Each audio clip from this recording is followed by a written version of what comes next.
I'm going to go and do great things. I'm going to get out there. I got married. We bought a house here in Leander, created a business. And that, you know what, and to kind of like move towards as far as more of a happy conclusion, because, you know, it is a very like incredible story that you've gone through and things that you've done.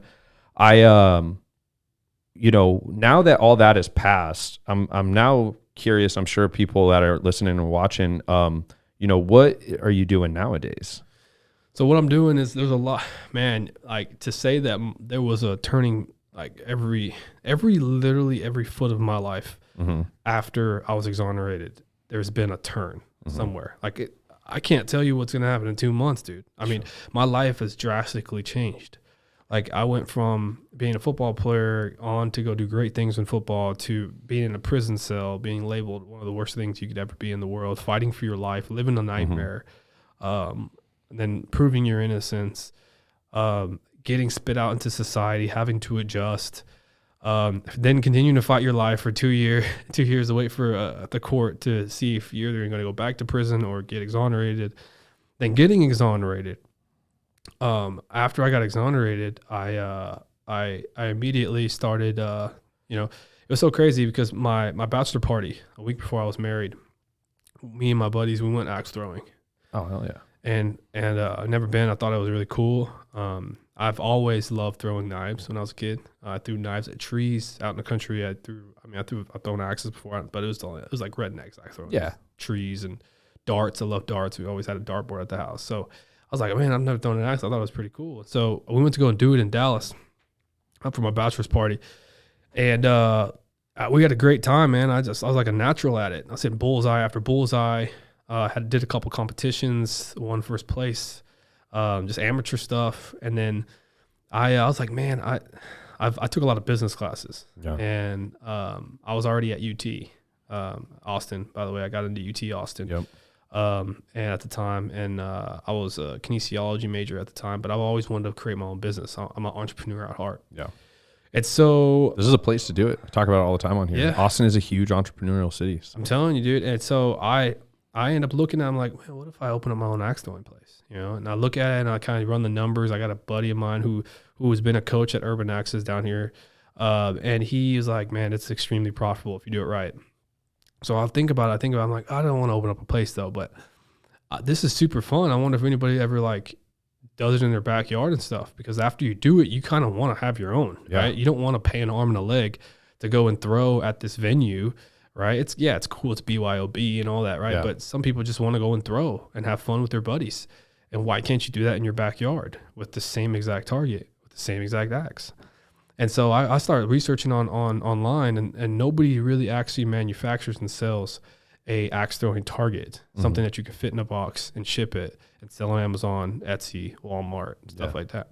So I'm like, okay, how many? So I get with a buddy of mine who does a lot of analytics about like Amazon searches and Google searches, and how many people are actually like researching axe throwing targets that they could buy for their backyard. Dude, every day there's over 50,000 researches.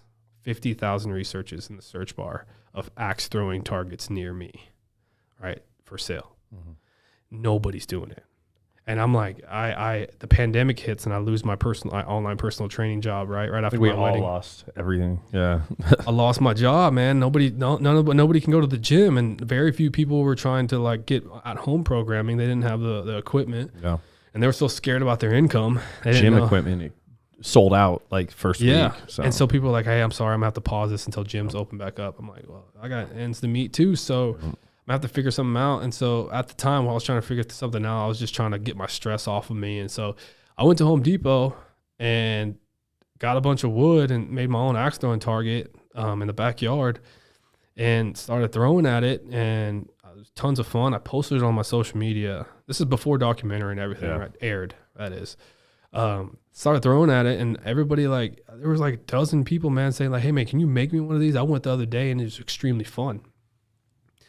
And so yeah, just, you know, I won't even charge you, man. I got all this free time on my hand, like just cover the material. I'll let you know how much material. He's like, I got you, man. And they end up paying me up front. They Venmo me up front, and they end up, I end up making them for them, and they love it. Word of mouth. Greg Kelley's making these axe throwing targets from his backyard. Yeah. Get one for your backyard, dude. It's so fun. And people are posting about it on social media, and it just spread like wildfire. And then so I remember I told Gabriel, I was like, hey, I might start doing this for the pandemic, people, and start maybe selling these things. And then so I end up renting out like a little warehouse, like a shed, like kind of a big shed from Jake's office out in Jonestown, and just put in about $1,500, $2,000 worth of tools and equipment, and made my own little workshop. And I made these targets, man. Father's Day freaking week, man. Made $35,000 just in 1 week. I'm in the wrong business. You want to trade? just on targets, dude. Yeah, just on targets. I had like 105 orders in 1 week for Father's Day gifts. Oh man, for 8-foot targets. I was making these big old 8-foot targets, and selling them for like $500 a pop, and people were buying them. And I was like, oh my gosh. And then so now I'm like, I continue to do that thing. And it's just like, it's cool. You know, I'm making a little money and making ends meet. And then what happens is I kind of tap out this interest in this area locally, like for axe throwing targets. And so I'm like, sales start slowing down. And by that time I've already gotten a bigger place. And I'm like, okay, now I need to revolutionize my business here and put this thing in a box. How am I going to do it? And so I finally figure out a foldable target that you can lean back, you know, legs kick out like a kickstand, and you can put it in the back. And I put a brand on it. I had Tomahawk targets. I get a brand on it. Just like right here. That's actually on the headboard. That's on the headboard of my target. And finally put it in a box. That's the first foldable invention I've created. I still sell the big ones, and then I create 12 more within 6 months after that. Well,